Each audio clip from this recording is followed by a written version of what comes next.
Welcome back, cat lovers, to a brand new series here on the channel. We're calling it Cat Whisperer, and it's a little different from what you're used to. Instead of the deep dives and the master classes, this series is all about practical, step-by-step advice you can actually use today. No fluff, no filler, just what to do and how to do it. And today's topic is one of the very first challenges almost every new kitten owner faces: litter box training. If you've just brought home a kitten or you're about to, this video is going to walk you through exactly how to set your kitten up for a lifetime of good litter box habits, starting from day one. And if you've already got a kitten who's struggling with this, don't worry, we're covering that too. So let's get into it. Here's something that might surprise you. Kittens are not born knowing how to use a litter box. It's not some magical instinct that switches on the moment they're born. What they are born with is an instinct to dig and to bury, which comes from their wild ancestors covering their waste to hide their scent from predators and from more dominant animals. That instinct is the raw material we're working with. Litter training isn't about teaching your kitten something completely foreign. It's about giving them the right material, in the right place, so their existing instinct does the rest of the work for you. This is why litter training a kitten is usually so much easier than people expect, as long as you understand what you're actually doing. You're not training a behavior from scratch. You're removing obstacles between the kitten and a behavior they already want to do. Most kittens, if they've had any time at all with their mother, will have already started to learn the basics by watching her and by trial and error with their litter mates. Mother cats usually begin encouraging litter box use around 3 to 4 weeks of age. So if you're adopting a kitten around the standard age of 8 weeks or older, there's a good chance they already have some idea of what a litter box is for. But even so, a new home means a new environment, new smells, new stress, and sometimes that basic skill needs a little reinforcement. And if you've got a kitten who was orphaned young, or bottle-fed, or separated from mom earlier than ideal, you may be starting closer to square one. Either way, the process I'm about to walk you through works for both situations. Step 1. Choosing the right box. This is where a lot of people accidentally set themselves up for failure before their kitten even walks through the door. The instinct is to buy a small, cute little litter box because, well, you have a small, cute little kitten. But here's the thing. Kittens grow fast, and a box that's too small becomes a box they avoid, or a box they miss, or a box that just doesn't feel secure enough to use. The general rule that behaviorists recommend is that a litter box should be at least 1.5 times the length of your cat, from nose to base of tail, not including the tail itself. For a kitten, that means you want a box that feels roomy now, and will still make sense in 3 or 4 months when they've grown considerably. Buying one larger box now rather than a tiny kitten box you'll just replace in a few weeks saves you money and saves your kitten a confusing transition later. However, there's a nuance here. If your kitten is very small, under 8 weeks or so, a large box with high sides can actually be a barrier rather than a help.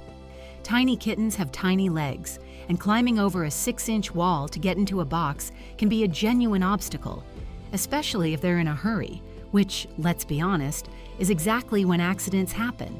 So the solution a lot of experienced fosters and breeders use is to start with a shallow box, something like a baking tray or a low-sided storage bin lid, and then graduate to a full-sized box with higher walls as the kitten grows and gains confidence and coordination.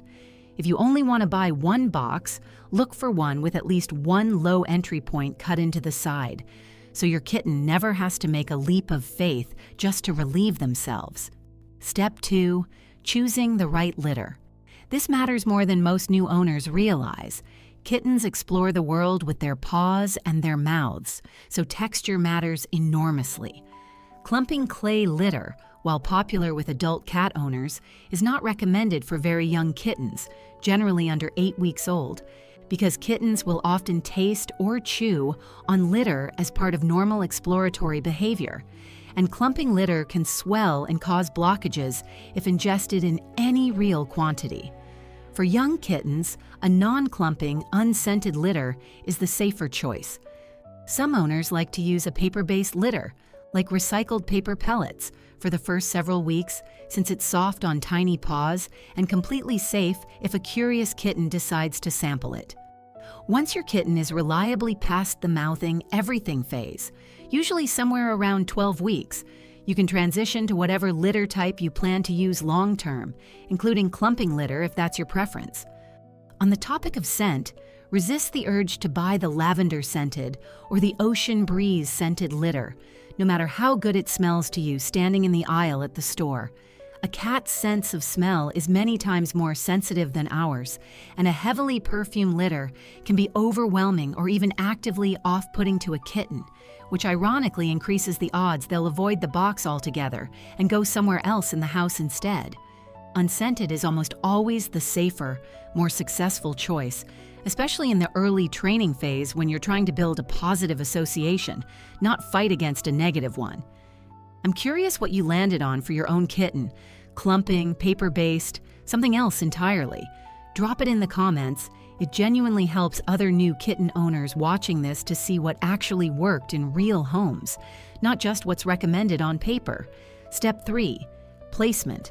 And this is genuinely one of the most underestimated factors in successful litter training. Where you put the box matters just as much as what's in it. Cats, and especially kittens, want their bathroom to feel safe, private, and quiet.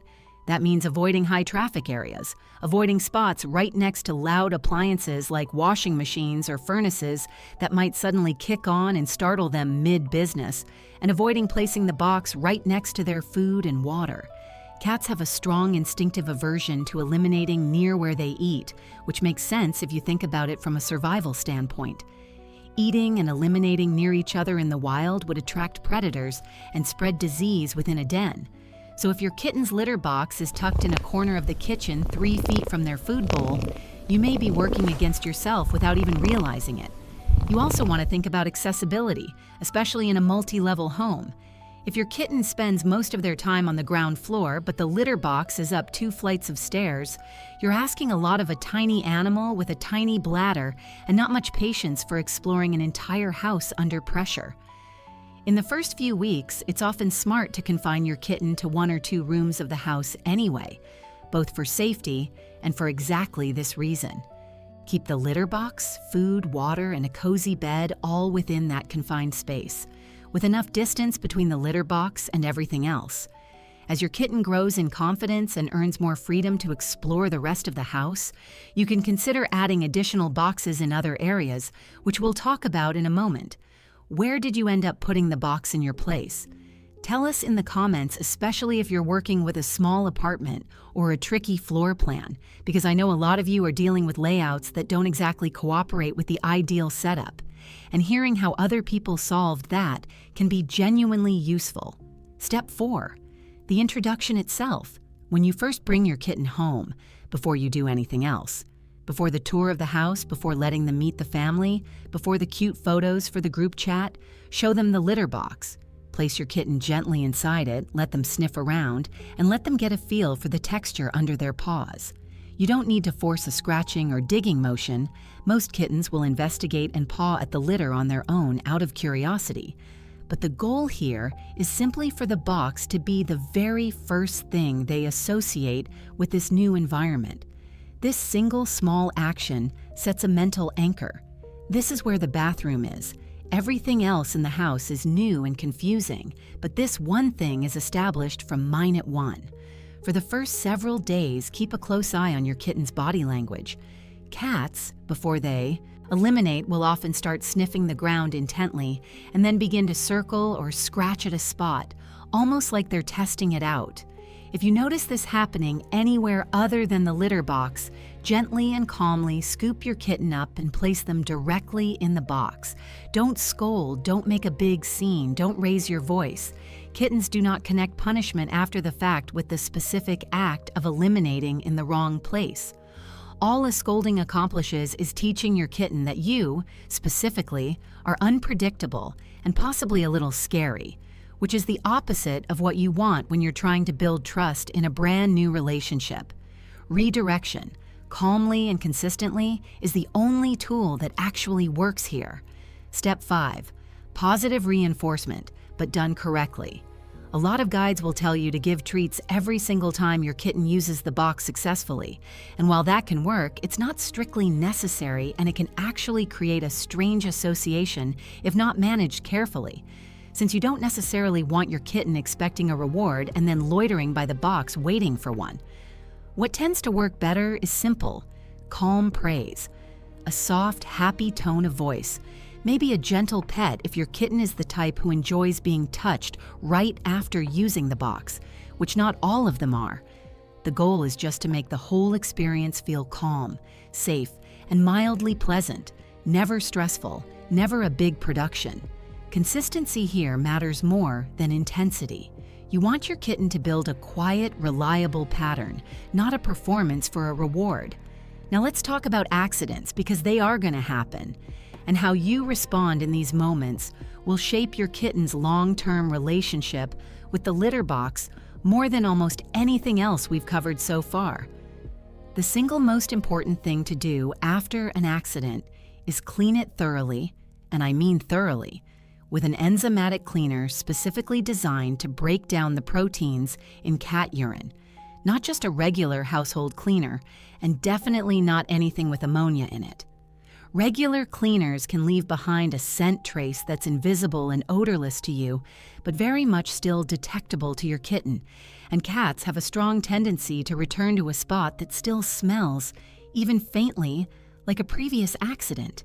If you skip this step, you can find yourself in a frustrating loop where the same corner of the same room keeps getting used again and again, no matter how many times you scoop up your kitten and place them in the box. Did your kitten have any accidents in the first week? Let us know what happened and how you handled it in the comments. Honestly, almost every kitten has at least one, and I think it helps new owners to hear that it's normal and not a sign that something's gone wrong. If accidents keep happening in the same location, despite thorough cleaning, consider temporarily blocking access to that area, or placing a second litter box directly on that spot for a week or two before slowly relocating it inch by inch to where you actually want it long term. Cats respond well to gradual change and poorly to sudden change, so this slow relocation method, sometimes called box migration, tends to work far better than an abrupt move. Let's talk about the number of boxes you should have, because this trips up a lot of new owners, especially as a kitten grows, or if you bring home a second cat down the line. The generally accepted guideline among veterinary behaviorists is 1 litter box per cat, plus 1 extra. So if you have a single kitten, that means 2 boxes, not 1, even though it might feel excessive for just one small animal. This isn't about the kitten needing multiple bathrooms out of luxury. It's about giving them options. Cats can develop a dislike for a box that's had multiple accidents or heavy use without cleaning, and having a second option nearby prevents that dislike from turning into avoidance of litter boxes altogether. If you're planning to expand to 2 or more cats eventually, this rule scales with you, and it's worth thinking about litter box logistics before that day arrives rather than scrambling afterward. How many boxes do you actually have set up right now? I ask because I think a lot of people watching this are going to realize they're 1 box short. So tell us your number in the comments, and if you've got more than 1 cat, let us know if the extra box rule made a real difference for you. Now, timing and frequency. Kittens have small bladders and less bladder control than adult cats, especially before around 4 months of age. This means more frequent bathroom needs and less warning time between when they feel the urge and when they need to go. A few key moments tend to trigger the need to eliminate: shortly after waking up from a nap, shortly after eating a meal, and during or right after a burst of energetic play. If you notice your kitten waking up, stretching, and starting to wander, that's actually a great moment to gently guide them toward the litter box preemptively, before an accident has a chance to happen. This is especially useful in the first week or two, when you're still building the pattern and want to stack the odds heavily in favor of success. Let's address a myth that circulates a lot in cat owner circles, which is the idea that rubbing a kitten's nose in an accident or physically punishing them for it. We'll teach them not to do it again. This does not work, and in fact, it actively damages the training process.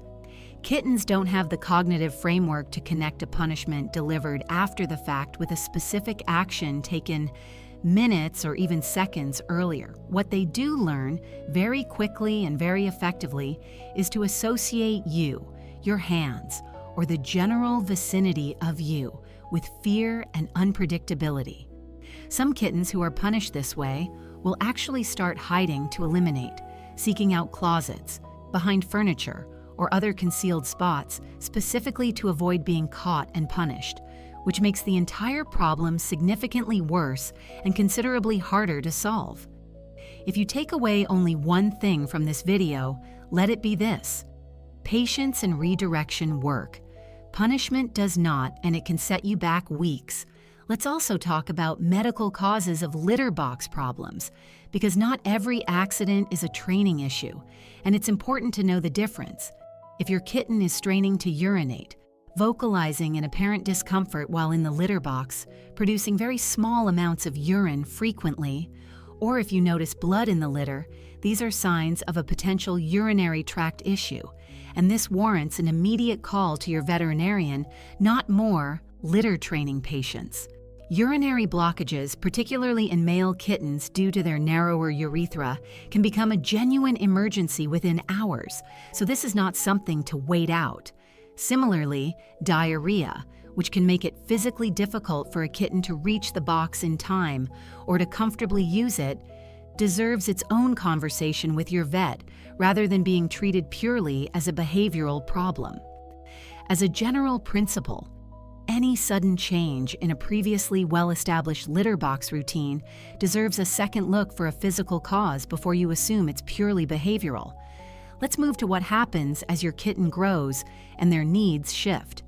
Around 12 to 16 weeks, most kittens have developed enough bladder control and enough consistency that you can start transitioning them from a shallow, low-walled box to a standard-sized adult box, and from a kitten-safe litter to whatever litter type you intend to use for the rest of their life. Do this transition gradually. Cats in general, and kittens especially, respond better to a slow blend than a sudden swap.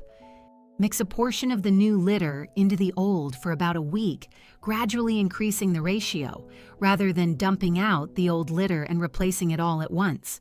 This gives your kitten's paws and nose time to adjust to the new texture and scent, without triggering the kind of confusion that can lead to a step backward in their progress.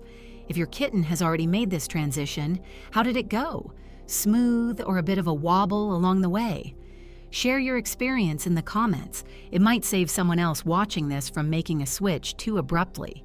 If you're introducing a second kitten or a second cat into the household, expect a short adjustment period where litter box habits might wobble slightly, even for a kitten who was previously rock solid. This is normal, and it's exactly why the 1 box per cat plus 1 rule exists. Set up the additional box or boxes before the new arrival comes home, not after problems start, so your existing kitten never has to compete for access or feel like their established resource has suddenly become scarce or contested. One more practical point, worth mentioning: covered litter boxes. A lot of owners like them because they contain the mess and reduce tracking, and they can work well for some cats. But for kittens specifically, and for many adult cats too, a covered box can trap odor inside in a way that actually becomes unpleasant enough to discourage use. And it can also make a kitten feel trapped or vulnerable, since they lose the ability to see their surroundings and watch for approaching threats while they're in a genuinely vulnerable position. If you want to use a covered box eventually, it's often better to start uncovered during the training period and introduce the cover later, gradually, once the habit is firmly established, watching closely to make sure your kitten continues using it without hesitation. To bring this all together, here is the simple version. Choose a box that's appropriately sized, low-walled at first if your kitten is very young. Choose an unscented, non-clumping litter for the early weeks. Place the box somewhere quiet, private, and away from food. Introduce your kitten to the box immediately upon arriving home. Watch their body language and redirect calmly when needed, without ever scolding or punishing. Clean accidents immediately and thoroughly with an enzymatic cleaner. Provide 1 box per cat, plus 1 extra. And keep an eye out for signs that a problem might be medical rather than behavioral, because catching a urinary issue early can genuinely save your kitten's life. Litter training, when you approach it this way, tends to be one of the fastest and most successful parts of bringing home a new kitten, precisely because you're working with their instincts instead of against them. Most kittens, given the right setup, will have this figured out within the first week or two, sometimes within the first few days. The kittens who struggle longer are almost always dealing with one of the factors we've covered today: wrong box size, wrong litter, wrong placement, an unresolved medical issue, or a stress response from early punishment. Fix the underlying factor, and the behavior almost always follows. If this was helpful, let us know in the comments what topic you'd like to see covered next in this new series. We're planning to go through everything from introducing kittens to existing cats, to handling those first vet visits, to reading your kitten's body language like a pro. And if you haven't already, subscribe so you don't miss the next episode of Cat Whisperer. We'll see you in the next one, cat lovers.